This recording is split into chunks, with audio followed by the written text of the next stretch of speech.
अस्सलाम वालेकुम स्टूडेंट्स। आज हम हार्डवेयर एंड सॉफ्टवेयर का जो बाकी पोर्शन रह गया था कल, उसको आज हम देखेंगे। कंप्यूटर साइंस 211 कोर्स का ये चौथा लेक्चर है। ओके जी, तो कल हमने जो सिस्टम यूनिट था उसके इंटरनल कंपोनेंट्स को शुरू किया हुआ था। तो उन इंटरनल कंपोनेंट्स में हमने CPU, power supply, motherboard, RAM और कुछ चीज़ें देखी थी। आज जो बाकी उसके अंदर कंपोनेंट्स हैं जिनमें एक्सपेंशन कार्ड्स, ड्राइव्स और साथ कुछ इनपुट आउटपुट डिवाइसेस, उनको हम आज के लेक्चर के अंदर डिस्कस करेंगे। तो सिस्टम डिवाइसेस में जो एक्सपेंशन कार्ड्स हैं, डिफरेंट तरह के एक्सपेंशन कार्ड्स जो हैं वो आपके सिस्टम के अंदर लगाए जा सकते हैं। जिनमें एक ग्राफिक कार्ड है जो कि स्लाइड के अंदर पिक्चर में आपको नजर आ रहा होगा। इसके पांचों जो कंपोनेंट्स हैं उनको हाईलाइट किया हुआ है, लेबल दिए हुए हैं। तो आप अगर देखें तो नंबर 1 के ऊपर प्रोसेसर एंड फैन है। ऊपर फैन आपको नजर आ रहा है अलॉन्ग विद हीट सिंक, और इसके नीचे जो है वो इस ग्राफिक कार्ड का प्रोसेसर मौजूद है। तो बेसिकली होता ही है कि जो इंटरमीडिएट आउटपुट होती है उसको जनरेट करने के लिए ग्राफिक कार्ड मेन सीपीयू को हेल्प कर रहा होता है। तो इसकी वजह से लोड बैलेंस जो है वो हो जाता है और सिस्टम की परफॉर्मेंस आपको बेहतर मिलती है। सेकंड नंबर पर बोर्ड कनेक्टर पिन्स हैं। ये जीपी और पीसीआई एक्सप्रेस पीसीआई स्लॉट्स के अंदर लगाई जाने वाली पिन्स हैं, और डाटा बोर्ड से इस कार्ड के अंदर या कार्ड से बोर्ड के अंदर बोर्ड कनेक्टर की ही मदद से जो है वो इन आउट हो रहा होता है। इस कार्ड की अपनी मेमोरी है जो थर्ड नंबर के ऊपर आपको डिस्प्ले हो रही होगी। तो इसमें जो आजकल जो कार्ड्स आ रहे हैं उनके अंदर DDR3 मेमोरी जो है वो इस्तेमाल की जाती है, यानी डबल डाटा रेट 3। और इसमें बेसिकली जो डिफरेंस होता है वो मेमोरी वर्ड्स के ट्रांसफर का डिफरेंस है। तो DDR3 जो है वो आपको मैक्सिमम डाटा ट्रांसफर जो है वो प्रोवाइड कर रही होती है। फोर्थ और फिफ्थ के ऊपर कनेक्टर्स हैं। एक DVI कनेक्टर है फोर्थ नंबर पर, और फिफ्थ नंबर पर VGA कनेक्टर है। VGA ओल्डर कनेक्टर है जबकि DVI जो है वो न्यू कनेक्टर है। वाइट कलर में आमतौर पे आपको नजर आता है, और ये बल्कि सॉरी वाइट कलर इसका स्टैंडर्ड कलर है। आमतौर पे नहीं, आपको हमेशा ये वाइट कलर में ही नजर आएगा, जबकि VGA जो है वो ब्लू कलर में आपको नजर आ रहा होता है। VGA कनेक्टर जो है वो एनालॉग आउटपुट प्रोवाइड करता है, जबकि DVI कनेक्टर जो है वो आपको डिजिटल आउटपुट जो है वो प्रोवाइड करता है। इसी ग्राफिक कार्ड से जुड़ी हुई कुछ और टर्म्स हैं जिनको अब हम नेक्स्ट स्लाइड के अंदर देख रहे हैं। पिक्सल्स, पिक्सल कहा जाता है पिक्चर एलिमेंट को, यानी वो बेसिक एलिमेंट जिससे मिलकर पिक्चर जो बनती है। आप इसे डॉट भी कह सकते हैं। तो हमें स्क्रीन के ऊपर जो कुछ भी नजर आ रहा होता है वो डॉट्स के साथ मिलकर बनकर नजर आ रहा होता है। इन डॉट्स की जो टोटल तादाद होती है उसको हम रेजोल्यूशन का नाम दे देते हैं। तो जितनी रेजोल्यूशन हाई होगी उतनी ही पिक्चर क्वालिटी आपको बेहतर नजर आएगी, और जितनी रेजोल्यूशन कम होगी पिक्चर क्वालिटी भी आपको कदरे कम डिस्प्ले हो रही होती है। तो जैसे आप रेजोल्यूशन देख रहे हैं 800 बाय 600, तो इसमें 800 का मतलब बेसिकली ये कि कॉलम वाइज 800 डॉट्स जो है वो लगाए जा सकते हैं, और रो वाइज 600। तो इट मींस के 800 इसके अंदर टोटल नंबर ऑफ कॉलम्स हैं, जबकि 600 टोटल नंबर ऑफ रोज हैं। तो टोटल जो डॉट्स लगाए जा सकते हैं स्क्रीन के अंदर वो 4,80,000 है।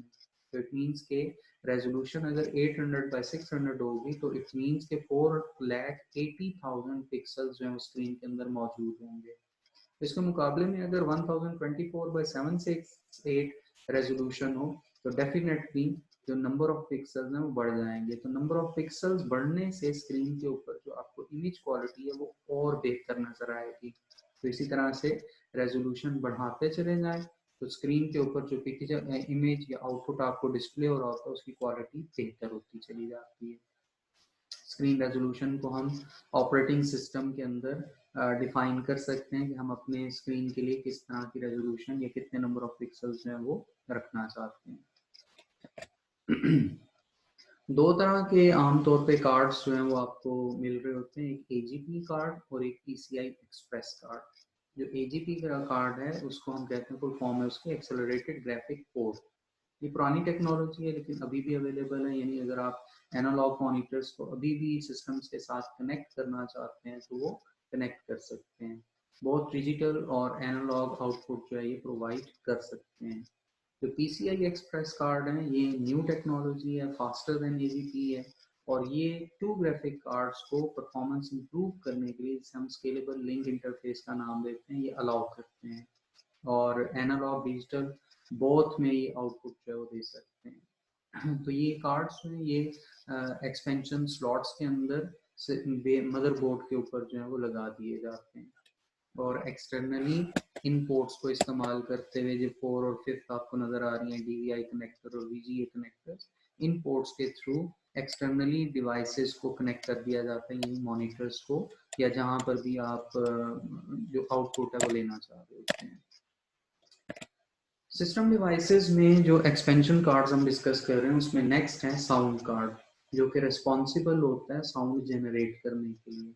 हम जो कुछ भी बोलते हैं वो बेसिकली माइक के हार्डवेयर के थ्रू कन्वर्ट होता है एनालॉग से डिजिटल सिग्नल्स में, और डिजिटल सिग्नल से फिर उसकी प्रोसेसिंग कंप्लीट होने के बाद वो वापस एनालॉग में कन्वर्ट होता है थ्रू साउंड कार्ड। तो साउंड कार्ड के ऊपर आपको पोर्ट्स भी नजर आ रही होती हैं, कनेक्टर पिन्स भी नजर आ रही होती हैं। तो इन कनेक्टर पिन्स के अलावा जो कि मदरबोर्ड में इस कार्ड को इंसर्ट करने के लिए इस्तेमाल की जाती हैं, आपको पोर्ट्स मिलती हैं, जिनमें जैसे 2 नंबर पर आपको मीडी सॉकेट नजर आ रही है और 3 नंबर पर आपको ऑडियो जैक्स नजर आ रहे हैं।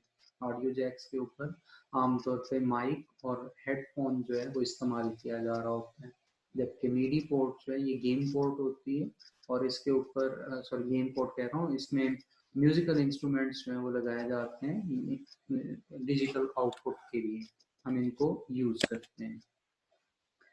जो मेन फंक्शन है साउंड कार्ड का, जैसे अभी मैंने बताया कि हम जो कुछ बोल रहे होते हैं ये एनालॉग सिग्नल होता है, तो इसको ये डिजिटल में कन्वर्ट करता है ताकि कंप्यूटर उसको प्रोसेस कर सके।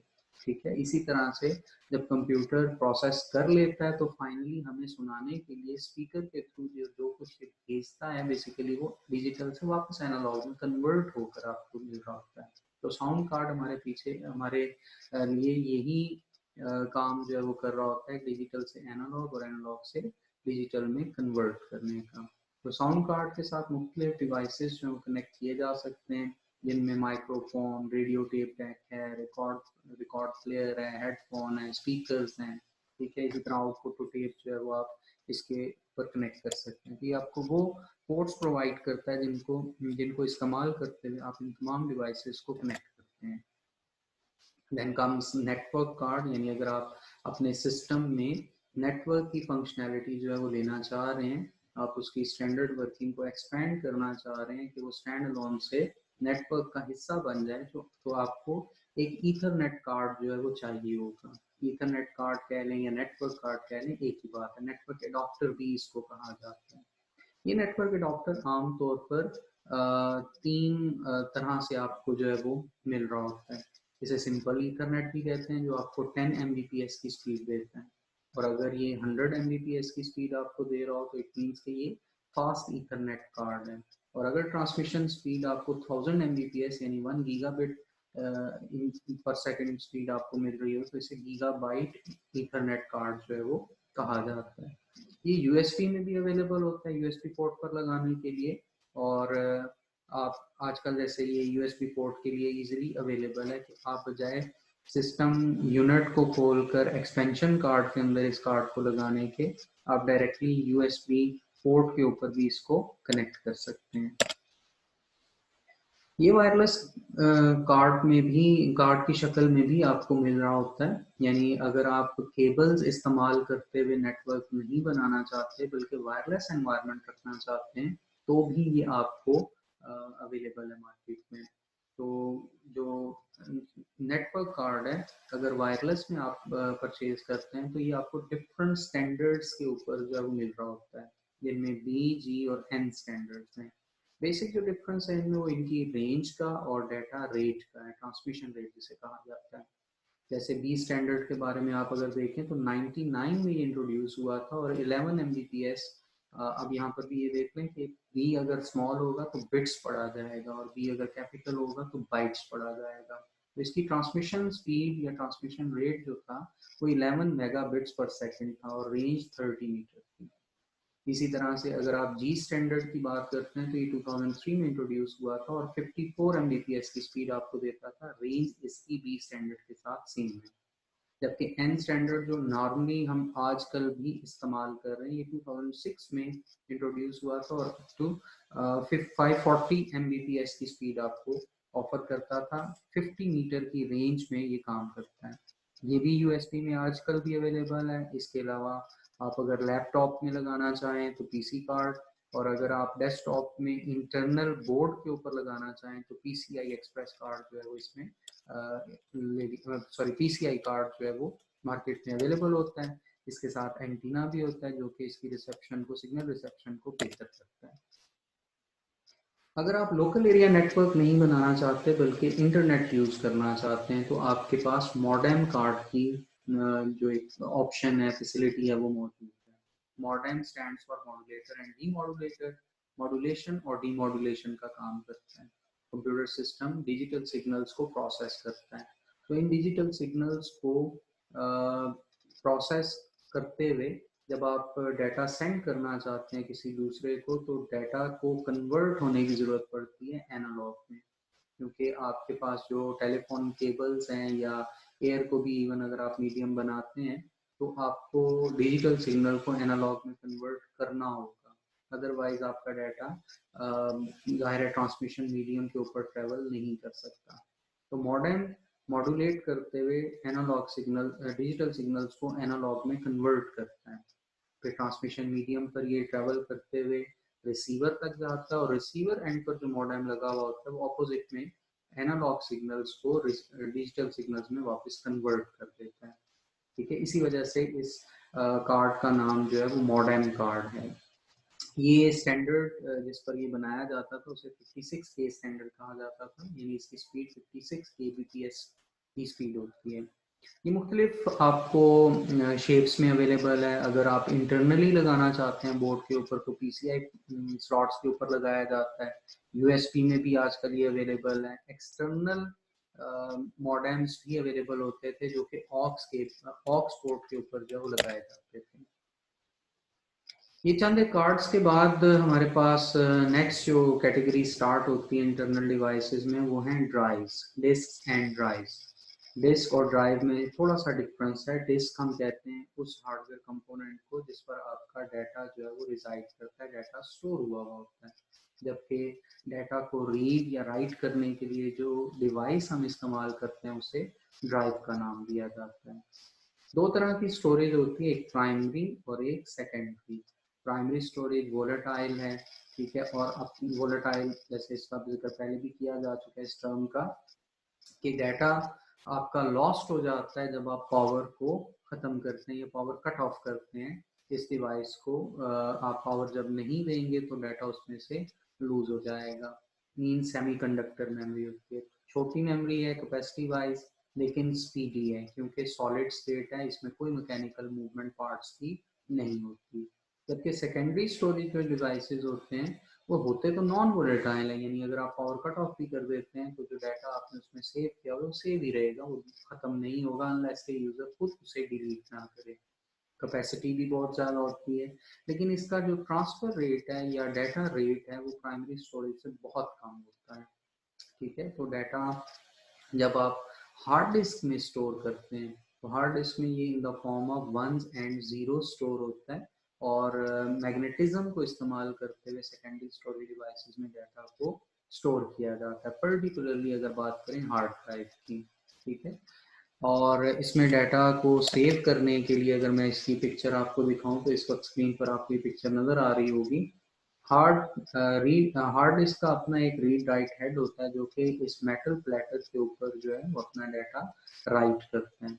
ये डाटा नॉर्थ और साउथ आप कह लें कि टाइटल्स के साथ इसको डाटा को सेव किया जाता है, यानी जहाँ पर इसने जीरो स्टोर करना होता है तो हेड उसे नॉर्थ डिक्लेयर कर देता है और जहाँ पर वन स्टोर करना होता है वहाँ पर उसे साउथ जो है वो डिक्लेयर कर देता है। ये जो प्लेटर होता है ये आप कहने के कोटेड होता है आयरन पार्टिकल्स से, बहुत छोटे छोटे पार्टिकल्स होते हैं जिनसे ये कोट किया जाता है, और उन्हीं पार्टिकल्स को नॉर्थ और साउथ डिक्लेयर कर रहा होता है ये हेड। तो ये रीड राइट हेड जो है वो सरफेस के ऊपर मूव करते हुए आपके डाटा को रीड या राइट करता है। और ये एक प्लेटर नहीं होता, अगर आप इस स्लाइड में भी देखें तो आपको नंबर ऑफ प्लेटर्स जो है ऊपर नीचे स्टैक हुए हुए नजर आएंगे। बेसिकली ये बहुत सारे प्लेटर्स होते हैं जिनके ऊपर डाटा राइट जो है वो किया जा रहा होता है। हार्ड ड्राइव की ये खासियत है कि आप इसमें डाटा अरसा दराज के लिए भी अगर सेव रखना चाहें तो सेव रख सकते हैं। इससे डाटा खुद ब खुद रिमूव नहीं होता अनलेस कि आप उसे रिमूव ना करें। जनरल कैरेक्टरिस्टिक्स में इसकी आप बहुत ज़्यादा मिकदार में डाटा, इवन अब टेराबाइट्स में भी डाटा जो है वो आप आसानी के साथ इसके अंदर राइट कर सकते हैं। इसका जनरल रूल प्राइस के हवाले से ये है कि जितनी ज़्यादा कैपेसिटी होगी उतना ज़्यादा एक्सपेंसिव होगी। और ट्रांसफर रेट अब आरपीएम्स के अंदर जो है वो मेजर किया जाता है। आरपीएम कहा जाता है रोटेशन पर मिनट। 7200 आरपीएम जैसे हार्ड ड्राइव्स हैं तो उनका मतलब ये होगा कि 7200 रोटेशंस पर मिनट जो है वो इसका प्लेटर घूम सकता है। यानी एक पॉइंट रीड या राइट होने के लिए 7200 टाइम्स जो है वो एक सेकंड के 1 मिनट के अंदर जो है वो हेड के नीचे आ रहा होता है। हार्ड डिस्क इंटरनल भी अवेलेबल होती है और एक्सटर्नल भी अवेलेबल होती है।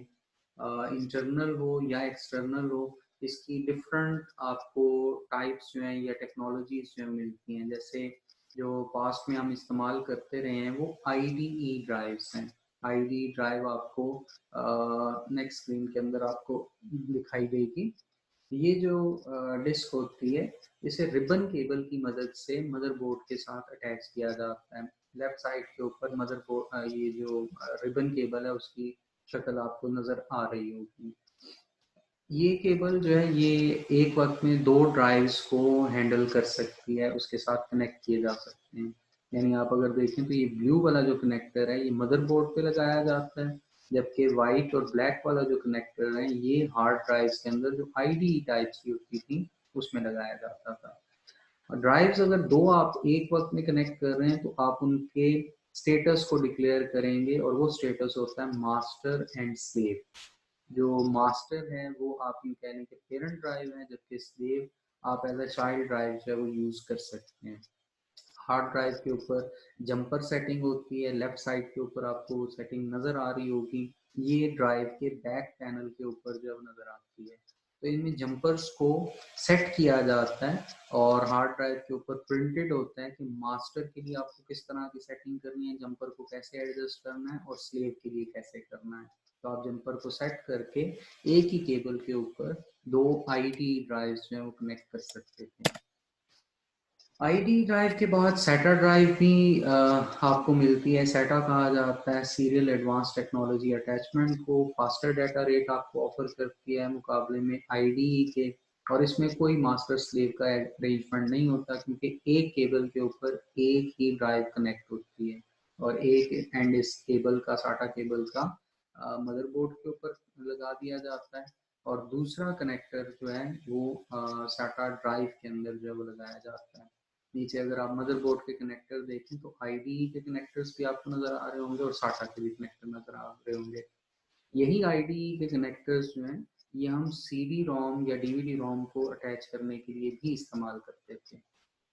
यानी मदरबोर्ड के ऊपर आप एक आईडीई कनेक्टर को 2 हार्ड ड्राइव्स के लिए मैक्सिमम इस्तेमाल कर लें। आप चाहें तो दूसरे आईडीई कनेक्टर के ऊपर मजीद 2 हार्ड ड्राइव्स जो कनेक्ट कर सकते थे। लेकिन आमतौर पर अप्रोच यही होती थी कि एक आईडीई कनेक्टर जो मदरबोर्ड के ऊपर आपको मिल रहा है उस पर एक हार्ड ड्राइव कनेक्ट कर दी, और दूसरे आईडीई कनेक्टर के ऊपर सीडी रोम या डीवीडी रोम वगैरह कनेक्ट कर दी या कॉम्बो ड्राइव वगैरह कनेक्ट कर दी। लेकिन ये है कि आप मैक्सिमम 4 हार्ड ड्राइव्स में कनेक्ट कर सकते हैं। इसी तरह साटा कनेक्टर आमतौर पे 2 ही आपको नजर आ रहे होते हैं मदरबोर्ड में, यानी एक वक्त में आप 2 हार्ड ड्राइव साटा टाइप की इस्तेमाल कर सकते हैं। जो एक्सटर्नल ड्राइव्स होती हैं चाहे वो आईडी हो, चाहे साटा हो, चाहे एटीए हो, चाहे स्कजी हो, किसी भी टेक्नोलॉजी से उनका ताल्लुक हो, उसको आम तौर पे जो है वो यूएसबी पोर्ट की मदद से सिस्टम के साथ कनेक्ट किया जाता है। केस के अंदर ये बंद होती हैं और एक्सटर्नली आप कैरी करते हुए आसानी के साथ इसको यूएसबी पोर्ट के थ्रू सिस्टम के साथ कनेक्ट कर सकते हैं।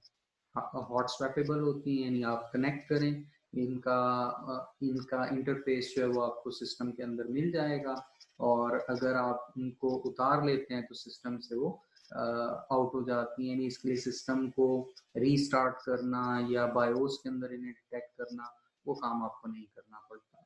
ठीक है। Then come optical drives. Hard drive के बाद ऑप्टिकल ड्राइव इस्तेमाल की जाती रही है, जिसमें आमतौर पे डाटा को हम कैरी करते थे एक जगह से दूसरी जगह, या मार्केट में अगर जो सॉफ्टवेयर और गेम्स वगैरह हम लेते थे या मूवीज वगैरह, वो इन्हीं ऑप्टिकल डिवाइस को इस्तेमाल करते हुए हम ले रहे होते थे।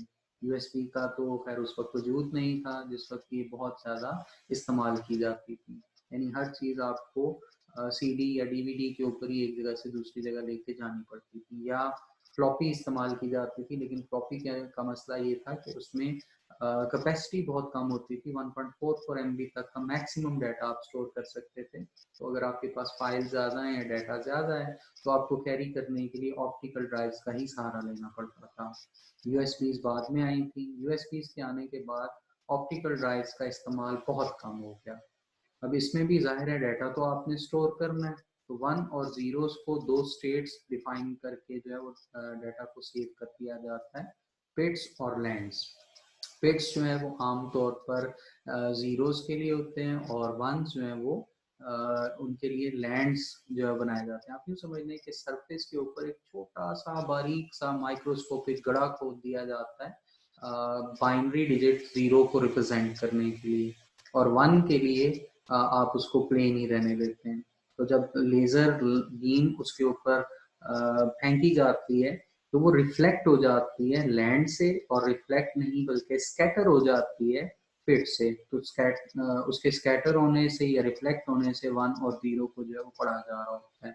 ये जो इसकी लेजर होती है ये सिंगल इंटेंसिटी के ऊपर ऑपरेट करती है, क्योंकि ये स्कैन करती है सरफेस को और उसको उसमें से पिट्स और लैंड्स जो है उनको डिटेक्ट करती है। ये सिर्फ लैंड्स और पिट्स को डिटेक्ट करने के लिए इस्तेमाल की जा रही थी।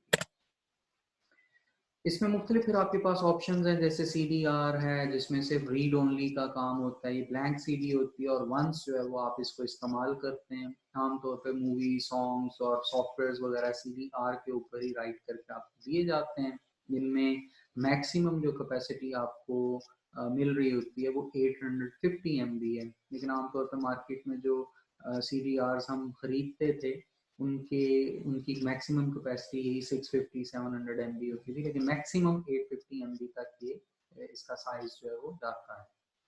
ओके, तो लेज़र जो इसमें लेज़र इसके अंदर टू इंटेंसिटीज को जो है वो इस्तेमाल करती है। हाई सेटिंग के ऊपर ये बर्न करती है स्पॉट, यानी लिखने के लिए इसको इस्तेमाल किया जाता है, और लो सेटिंग पे जो लो सेटिंग इंटेंसिटी लाइट है वो सिर्फ रीडिंग के लिए इस्तेमाल की जाती थी। इसका जो बेस है वो पॉलीकार्बोनेटेड होता है, और डाई लेयर के ऊपर आपके पास जो पिट्स और लैंड्स हैं उनको डिफाइन किया जाता है।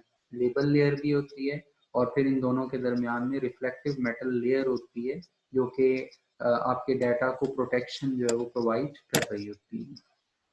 CDRW रीड एंड राइट होती है, और इसमें 3 इंटेंसिटीज को लेजर की इस्तेमाल किया जा रहा होता है। यानी अगर आप फॉर एग्जांपल रीड करना चाहते हैं तो वेरी लो इंटेंसिटी जो है वो इस्तेमाल की जाएगी, लेजर इस्तेमाल करते थे हम। और अगर आप डाटा को राइट करना चाहते हैं तो लेवल जरा इंक्रीज कर दिया जाता था, यानी आप उसे कह सकते हैं इंटेंसिटी 2। और अगर आप इरेज करना चाहते थे डाटा को तो इंटेंसिटी 3 जो है वो उसमें इस्तेमाल की जाती थी। जैसे नीचे लास्ट लाइन में मेंशन भी है कि इसकी कैपेसिटी 650 MB टू 800 MB तक की होती थी। इसके बाद डीवीडीज आई, डिजिटल वर्सटाइल डिस्क, जिसकी कैपेसिटी 4.7 GB से स्टार्ट होकर अप टू 17 GB तक जाती है। इसके अंदर जो पॉसिबिलिटीज हैं वो ये है कि इसमें नंबर ऑफ साइड्स मैक्सिमम 2 आपको मिलती हैं, मिनिमम 1 और मैक्सिमम 2, और जो लेयर्स इस्तेमाल की जा रही होती हैं वो भी मिनिमम 1 और मैक्सिमम 2 है। अगर सिंगल लेयर और सिंगल साइड डीवीडी आप यूज करते हैं तो इट मीन्स कि 4.7 जीबी आपको कैपेसिटी मिल जाती थी जो मिनिमम थी, और मार्केट में आम तौर पे एक रेगुलर यूज में यही आपको मिलती थी। लेकिन अगर आपको ज़्यादा कैपेसिटी चाहिए तो आपको single side but dual layer की डीवीडी परचेज करनी पड़ती थी, जो कि आपको 8.5 जीबी स्पेस जो है वो ऑफर करती थी। इसी तरह अगर आप 9.4 जीबी स्पेस की डीवीडी परचेज करते थे तो वो dual side but single layer DVD होती थी। और डुअल साइड डुअल लेयर अगर आप डीवीडी परचेज करते थे तो आपको 17 जीबी आपको स्पेस जो है वो उसके अंदर या कैपेसिटी जो है वो मिल जाती थी। डुअल लेयर डिस्क जो है उनकी दो रिफ्लेक्टिव लेयर्स होती हैं, जिसमें सर्टन इंटेंसिटी जो है वो पेनिट्रेट जो है वो कर सकती है। आप इस पिक्चर के अंदर देख भी सकते हैं कि कार्बोनेट लेयर के ऊपर जो है वो दो डाई लेयर्स हैं, जिनके दरमियान में सेमी रिफ्लेक्टिव मेटल लेयर होती है। उनके दरमियान में आप यूँ समझ लें कि गैप रखने के लिए कि दोनों साइड से उस डीवीडी के डाटा राइट भी हो रहा हो और डाटा रीड भी हो रहा हो। डीवीडी के डिफरेंट फॉर्मेट्स हैं, जिनमें डीवीडी रोम है जो कि रीड ओनली होती है, जबकि डीवीडी आर है ये सिंगल या डुअल लेयर में होती है और होती ये भी रीड ओनली है, बट एक दफा इसको राइट जो है वो किया जा रहा होता है। जबकि डीवीडी रोम जो है वो डबल लेयर भी हो सकती है, सिंगल लेयर भी हो सकती है, सिंगल साइडेड भी हो सकती है, डबल साइडेड भी हो सकती है। डीवीडी आर डब्ल्यू जो है ये सेम एज डीवीडी आर होती है, लेकिन इस पे आप एक से ज्यादा मरतबा राइट कर सकते हैं। डीवीडी प्लस आर ये सिंगल या डुअल लेयर डिस्क होती है, और इसको ये सिंगल साइडेड भी हो सकती है और डबल साइडेड भी हो सकती है, और इसको यूज किया जाता है राइट करने के लिए लेकिन once. DVD plus R W ये भी एक फॉर्मेट हम यूज करते थे, ये भी same as DVD plus R होता था, लेकिन इसके अंदर सेवरल टाइम जो है वो रीड राइट किया जा सकता था। जो डीवीडी आर और डीवीडी प्लस आर है, ठीक है, ये एक दूसरे के साथ इनकम्पैटिबल है। ठीक है, इनकम्पैटिबल होते थे, यानी एक साथ आप फॉर एग्जांपल डीवीडी रोम के अंदर आप डीवीडी आर इस्तेमाल कर रहे हैं तो प्लस आर इस्तेमाल नहीं कर सकते थे। तो उस केस में मैन्युफैक्चरर्स ने DVD plus minus R drives बनाई, जो कि रीडिंग और राइट दोनों का काम करती थी या दोनों स्टैंडर्ड्स को सपोर्ट करती थी। इसी तरह से मुख्तलिफ जो हाई कैपेसिटी फॉर्मेट्स हैं ये भी अब मार्केट में अवेलेबल हैं, जिनमें एचडी डीवीडी और ब्लू रे भी आपको मार्केट में मिलती हैं। ब्लू रे आपको आम तौर पे अप टू 100 जीबी, बल्कि अगर रिसेंट हम बात करें तो अप टू 300 जीबी तक का डाटा जो है वो सपोर्ट प्रोवाइड करती हैं, कैपेसिटी ऑफर करती हैं। और ब्लू रे की एक अच्छी बात ये है कि ये आम डीवीडी और सीडीज की तरह अगर इनको देखा जाए तो उनमें रिलायबिलिटी का पहलू जो है वो काफी कम है। यानी जो सीडीज और डीवीडीज हैं उनके ऊपर हाथ लगने से या किसी सरफेस पर अगर आप उन्हें रखते हैं तो उसके ऊपर स्क्रैचेस आ जाते हैं, लेकिन ब्लू रे के अंदर ये प्रॉब्लम नहीं है, क्योंकि उसके अंदर एक प्रोटेक्टिव लेयर जो है वो लगाई जाती है। जो एच डी डीवीडी है ये भी एक आम डीवीडी की तरह से होती है, ठीक है, लेकिन high high definition digital versatile disc होती है, यानी इसमें जो स्पेस है वो आपको ज़्यादा मिल जाती है। तो इसमें जो आपको स्पेस मिलती है वो 15 जीबी की स्पेस मिलती है मिनिमम, बजाय 4.7 जीबी के, जो कि एक स्टैंडर्ड डीवीडी कैपेसिटी है।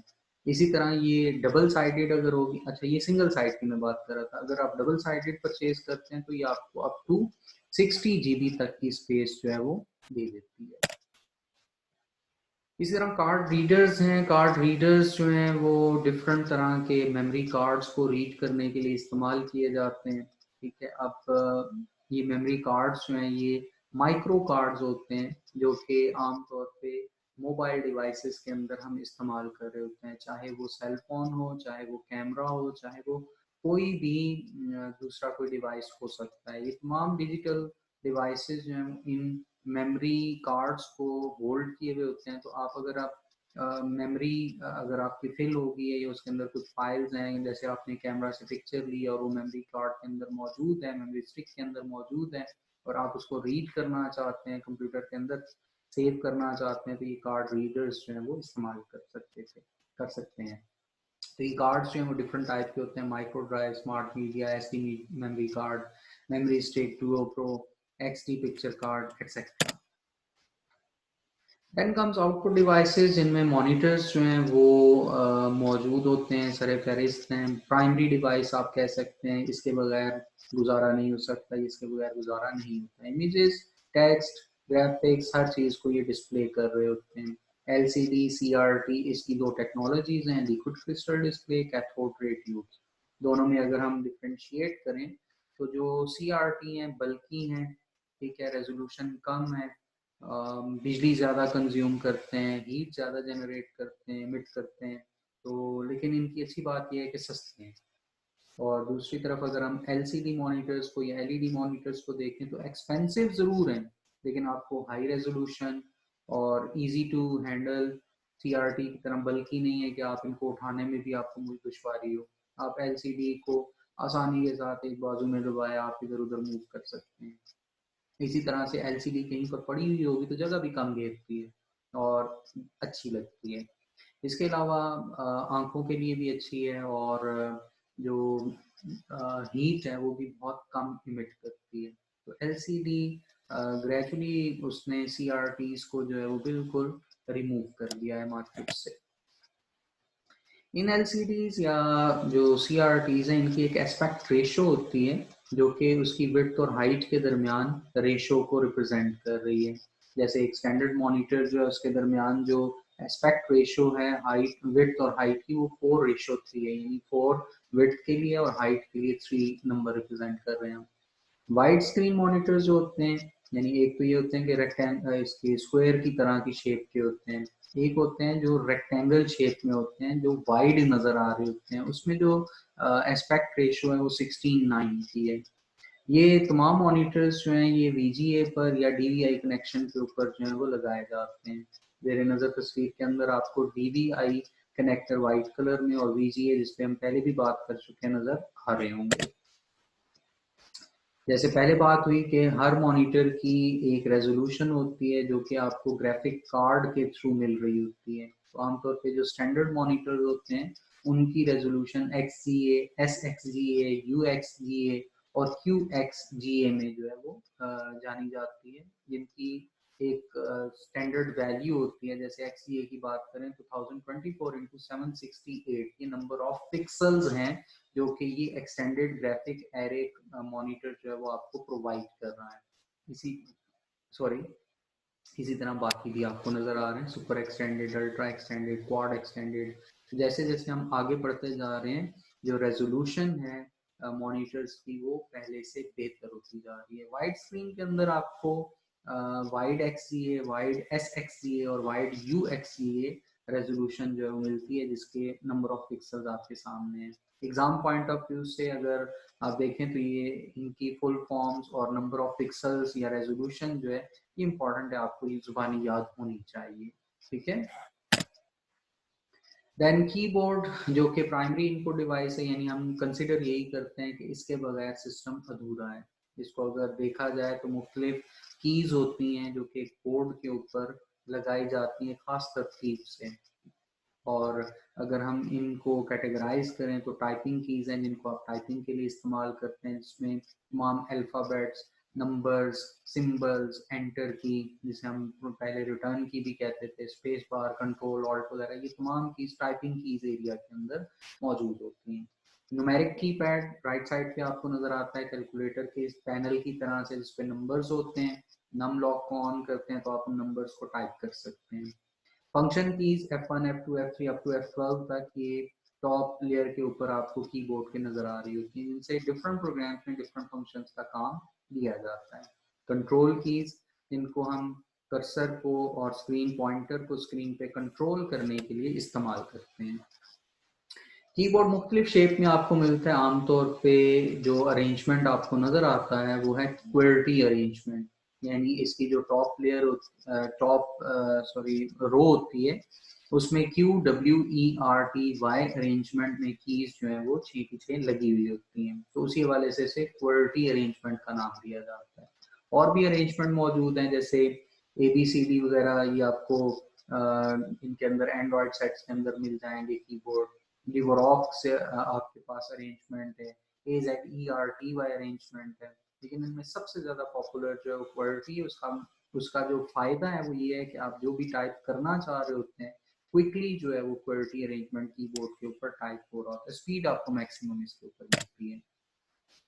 कीबोर्ड्स वायर्ड में भी अवेलेबल हैं, वायरलेस में भी अवेलेबल हैं। यानी अगर वायर्ड में आप लेना चाहते हैं तो इसके मुख्तलिफ कनेक्टर्स थे, शुरू में डिन कनेक्टर्स आते थे, फिर PS2 आए, अब USB कनेक्टर्स के ऊपर ये मदरबोर्ड के साथ अटैच किए जाते हैं। जबकि वायरलेस जो है वो बैटरी इस्तेमाल करता है और ब्लूटूथ टेक्नोलॉजी के साथ जो है वो सिस्टम के साथ कम्युनिकेट कर रहा होता है। रबर कीबोर्ड्स भी आपको अवेलेबल हैं, जिनको हम आमतौर पे लैपटॉप्स के साथ या नोटबुक्स के साथ जो है इस्तेमाल करते हैं, और इससे यूजर जो है वो ज्यादा आप कह लें कि ईज महसूस करता है, और RSI का जो एक खतरा है, इंजरी का जो खतरा है, उससे भी जो यूजर है उसकी जान छूट जाती है।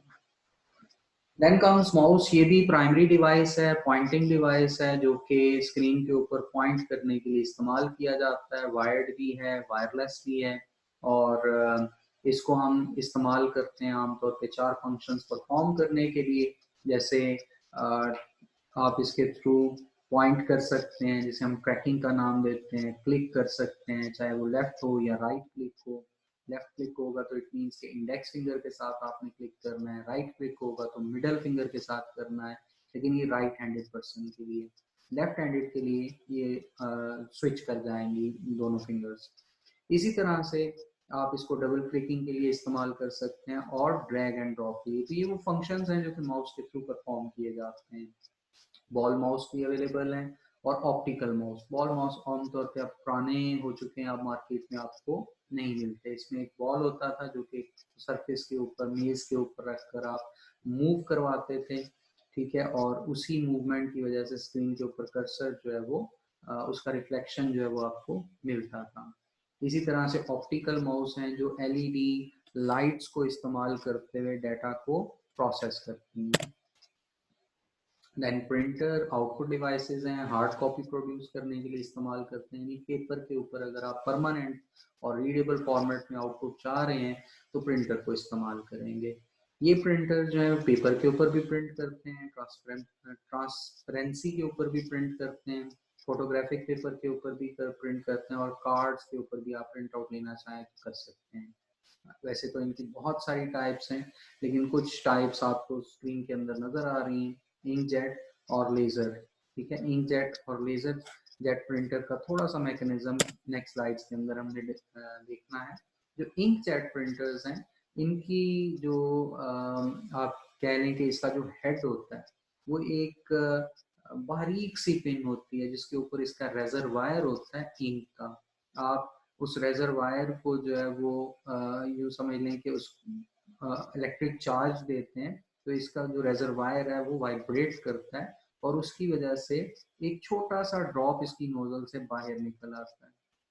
ठीक है, और फिर जब आप इसी मेम्ब्रेन को जो है वो दोबारा से रिलीज करते हैं तो ये इंक जो है वो वापस रेजरवायर के अंदर ऊपर की तरफ मूव कर जाती है। जो बबल जेट है उसके अंदर आमतौर पे ये होता है कि जो एक हीटिंग एलिमेंट होता है वो लोकली हीट करता है इंक को, जिसकी वजह से एक बबल बनता है, और ये बबल जैसे ही एक्सपैंड होता है तो ये उसकी नोजल से इंक का एक आप कह लें कि कतरा जो है वो बाहर निकलने का बायस बन जाता है। और जब ये बबल ब्रस्ट होता है तो उसके अंदर वैक्यूम क्रिएट होता है और इंक वापस रेजरवायर पे चढ़ जाती है। जो लेज़र प्रिंटर है उसको अगर देखा जाए तो लेज़र प्रिंटर में जब आप पेपर इंसर्ट करते हैं तो रोलर इस पेपर को अंदर की तरफ खींचते हैं। अंदर की जो असेंबली होती है उसमें टोनर है, कार्ट्रिज है, और कार्ट्रिज के और ड्रम है।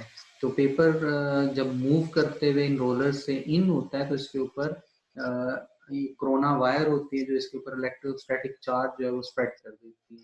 ये इलेक्ट्रोस्टैटिक चार्ज आगे लिए हुए पेपर आगे मूव करता है जहाँ पर ड्रम होता है। ड्रम के ऊपर टोनर फेंका जाता है, यानी पाउडर में इंक होती है, पाउडर इंक होती है, उसको ड्रम के ऊपर फेंका जाता है और ड्रम के ऊपर लेजर बीम की मदद से राइटिंग कर दी जाती है। तो पेपर जब इस ड्रम के पास से गुजरता है तो वो इंक इस इलेक्ट्रोस्टैटिक चार्ज की वजह से जो पेपर के ऊपर मौजूद होता है इसके साथ चिपक जाती है।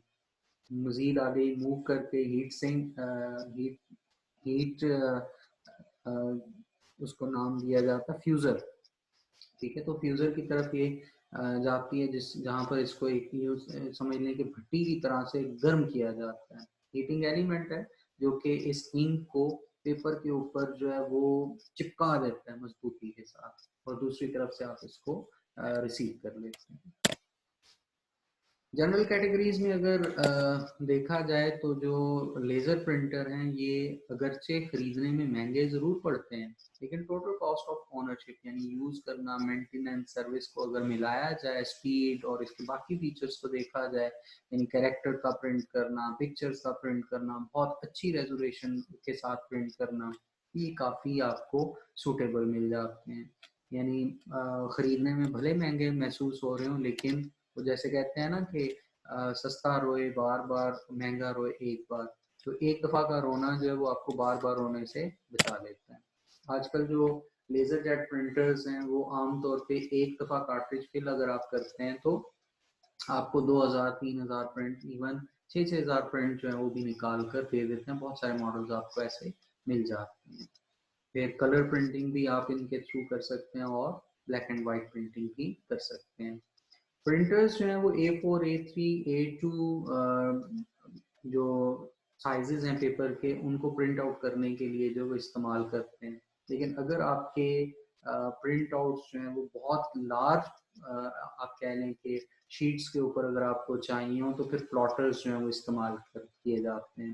ये प्लॉटर जो है वो इंकजेट टेक्नोलॉजी को इस्तेमाल करते हुए बिल्कुल ऐसे ही जैसे कोई पर्सन हाथ से लिख रहा हो पेपर के ऊपर या शीट के ऊपर ड्रॉ करते हैं।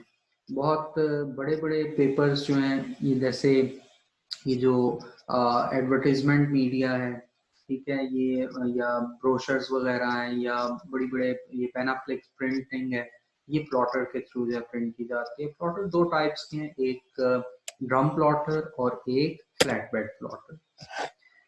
ये एग्जाम्पल के तौर पर चंद सिस्टम डिवाइसेस जो हैं उनकी एक लिस्ट है जो हमने पहले डिस्कस भी किए, जैसे Intel core Duo processor 2.66 megahertz, इसकी स्पीड है 64 बिट सीपीयू है, इसके अंदर 128 kilobyte L1 cache, 4 MB L2 cache, और ये डिफरेंट इसमें जो टर्म्स नजर आ रही हैं आपके लिए सिर्फ मैंने ये स्लाइड जो रखी है, आप इस स्लाइड को पढ़ें और इसके अंदर जितनी भी टर्म्स लिखी हुई नजर आ रही हैं आपको उनकी समझ आती है या नहीं, ये आपने फिर क्लास के अंदर मुझसे डिस्कस करना है।